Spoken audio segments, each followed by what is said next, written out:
This morning's New Testament lesson comes to us from the lectionary. It is John chapter 10, verses 1 through 18. Very truly, I tell you, anyone who does not enter the sheepfold by the gate, but climbs in by another way, is a thief and a bandit. The one who enters by the gate is the shepherd of the sheep. The gatekeeper opens the gate for him, and the sheep hear his voice. He calls his own sheep by name and leads them out. When he has brought out all his own, he goes ahead of them, and the sheep follow him because they know his voice. They will not follow a stranger. They will run from him because they do not know the voice of strangers. Jesus used this figure of speech with them, but they did not understand what he was saying to them. So again, Jesus said to them, "Very truly, I tell you, I am the gate for the sheep. All who came before me are thieves and bandits, but the sheep did not listen to them. I am the gate. Whoever enters by me will be saved, and will come in and go out and find pasture. The thief comes only to steal and kill and destroy. I came that they may have life and have it abundantly. I am the good shepherd. The good shepherd lays down his life for the sheep. The hired hand, who is not the shepherd and does not own the sheep, sees the wolf coming and leaves the sheep and runs away, and the wolf snatches them and scatters them. The hired hand runs away because the hired hand does not care for the sheep. I am the good shepherd. I know my own, and my own know me, just as the Father knows me, and I know the Father. And I lay down my life for the sheep. I have other sheep that do not belong to this fold, and I must bring them also, and they will listen to my voice. So there will be one flock, one shepherd. For this reason the Father loves me, because I lay down my life in order to take it up again. No one takes it from me, but I lay it down of my own accord.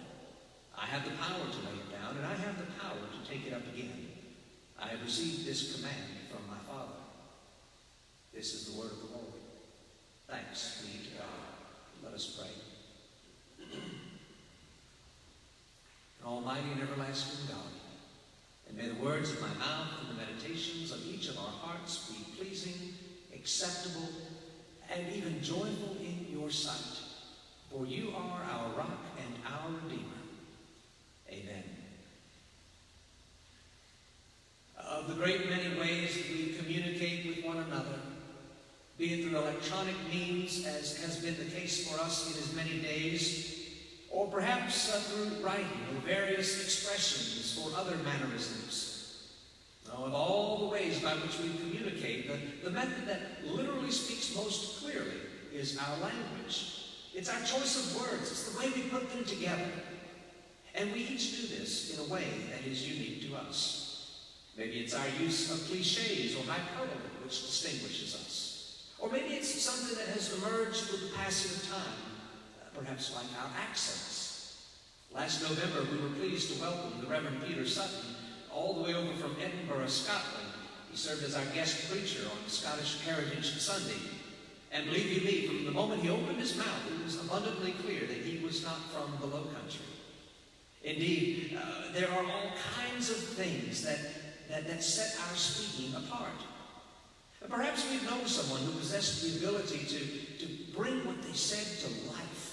I mean, those who are the best at this, their words, they form pictures, they form images in our minds. Well, this morning we are privileged once again to reflect on some of the words that Jesus chose to speak. And I dare say, oftentimes we fail to appreciate just how masterful Jesus was as a communicator. How through the use of context and creative living color, the things that he said were birthed in new and amazing ways in the hearts and minds of his followers. From the ways he talked about God's kingdom in terms of mustard seeds and great banquets and prodigal sons, to the ways he helped us to understand who he was, giving us words and images which have helped us to understand Jesus as the light of the world, the bread of life, the true vine, or as our New Testament reading this morning attests, the Good Shepherd. And while Jesus is undoubtedly the Good Shepherd, in this morning's New Testament lesson, we realize that he is even more than that. For in the span of just a few short verses, we realize that Jesus is also the gatekeeper, as well as the gate itself. Now, as we begin to contemplate the totality of what Jesus was trying to communicate here, well, let us begin at the beginning. So let's turn our attention to the very first verse of chapter 10. This is what it says. Very truly, I tell you, anyone who does not enter the sheepfold by the gate, but climbs in another way, is a thief and a bandit. Now, what about those two terms, thief and bandit? Well, there really are only a few examples that I can think of in John's Gospel where someone is referred to as either of those names, those titles. Judas, we may recall, was referred to as a thief because he kept the common purse of the disciples. We believe that he used it in inappropriate ways. And who can forget Barabbas? Give us Barabbas, the crowd shouted, indicating to Pilate that they wanted to free Barabbas, a bandit, rather than Jesus Christ. And I would add that oftentimes this concept of thievery is placed squarely on the doorstep of the Pharisees and perhaps others to whom Jesus was speaking directly. And while that may be fair to an extent, we would also do well to remember that John's Gospel is by far the most sectarian of the four Gospels, which is to say that this community of faith, it really did perceive the world as sort of an us versus them scenario, as a Christ against culture paradigm. And so we need to understand that there really isn't much to go on in terms of reconciling, bridging the gap between Jews and Gentiles, at least in John's Gospel. Simply put, John is very harsh toward the Jews, which is why I think we need to be very careful ourselves and to not be so exclusive in terms of what may constitute thieves or bandits. For argument's sake, let's just say that the person who would seek to climb into the sheepfold another way or gain illegitimate access to the sheep, that those thieves and bandits, whoever they may be, well, they are cast in a very negative light, for sure. So there are thieves and there are bandits, but there are also sheep. That is another constant, isn't it? And praise be to God, those sheep, well, that's you and that's me. And as sheep, we hear our shepherd's voice. We know it, we recognize it, it is familiar to us. Psalm 95 puts it this way. He is our God, and we are the people of his pasture and the sheep of his hand.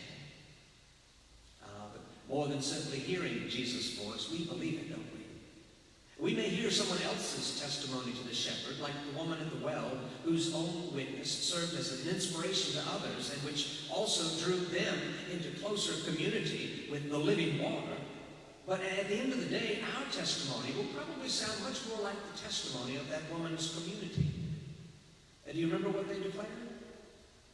They said, it is no longer because of what you said that we believe, but we've heard it ourselves. And we know that this is truly the Savior of the world. And who is this Savior of the world? Well, listen again to how Jesus describes himself.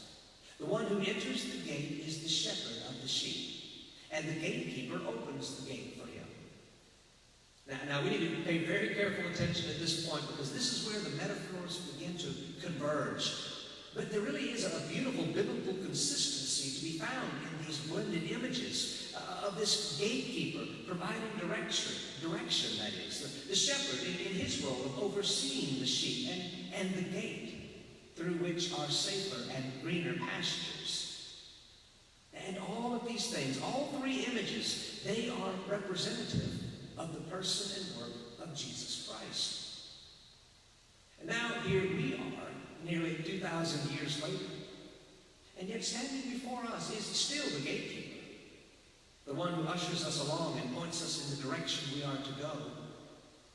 In that sense, dear friends, the gatekeeper is the way. And there is still the shepherd, the one who is willing to lay down his life so that by believing in him, though we die, yet shall we live. And by living and believing in him, we will never die. In that sense, the shepherd is the truth. And there is still before us the gate, the one through which there is life and life abundant both now and in all the times to come. And so in this way, the gate is also life. The gatekeeper, the way, the shepherd, the truth, and the gate, the life. That sounds very familiar, doesn't it? And it should. Because so much of Jesus' life and ministry returns to that single foundational assertion that Jesus himself is the way, the truth, and the life. And why is that, we may ask? Why would Jesus' living testimony continually return to that very basic point? Well, perhaps it's because all too often our living testimony does not. We face life's troubles, the thieves and the bandits, and those people and places and things that would seek to steal our joy. And because we do not guard it and protect it, it is so ripe for the taking. What's more, we get preoccupied with life's distractions. We let things like the coronavirus become our central focus. And when we do that, when we venture off as the sheep we are, we just sort of nibble ourselves lost. And yet, in spite of our clumsiness and our rebellion, Jesus is right there to correct us, to direct us, but most of all, to love us. And if we ever do get lost, well, we know that story as well, don't we? Indeed, praise be to God, Jesus will search for us until he finds us. Jesus puts it this way: I am the good shepherd. I know my own, and my own know me, just as the Father knows me, and I know the Father. Is that not music to our ears? Jesus knows us like he knows the Father. He doesn't get any more intimate than that. I mean, think of our greatest love for someone else, a parent, a spouse, a child. And then contemplate how it is that, as significant as that love may be, it doesn't hold a candle to God's love for us. And of that love there is no bounds. I have other sheep that do not belong to this fold, Jesus says. I must bring them also, and they will listen to my voice. Far be that from a suggestion that a saving faith exists beyond the person and work of Jesus Christ. No, that assertion is more about making it abundantly clear that anyone who can be saved will be saved, and that will be accomplished by none other than the gracious and merciful work of the shepherd. Now, those of us who have professed Jesus as Lord and Savior, well, we can rest easy in the knowledge that we are already in the fold. We are already, by God's grace, the people of God, the sheep of God's hand. But that doesn't mean for a moment that Jesus does not, that he ceases to be the gatekeeper of our life, continually directing the way our feet will go. It doesn't mean that Jesus is no longer our shepherd. In fact, it means that he really is. It means that we are bound to a truth that is revealed only in him. And yet the miracle is that that covenantal bond, it actually sets us free to love. Now, Jesus is still the gate. That path we take, our journey of faith, the one through which our future is opened and miraculously transformed.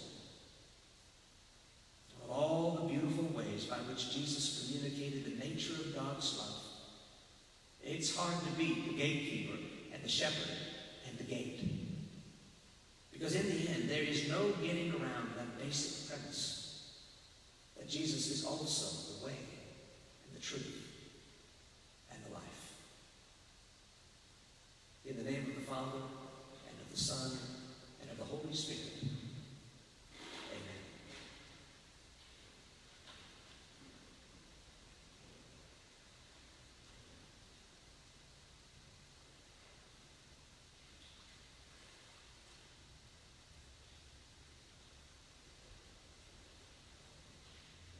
Why don't we stand and affirm what it is that we believe by repeating together the Apostles' Creed?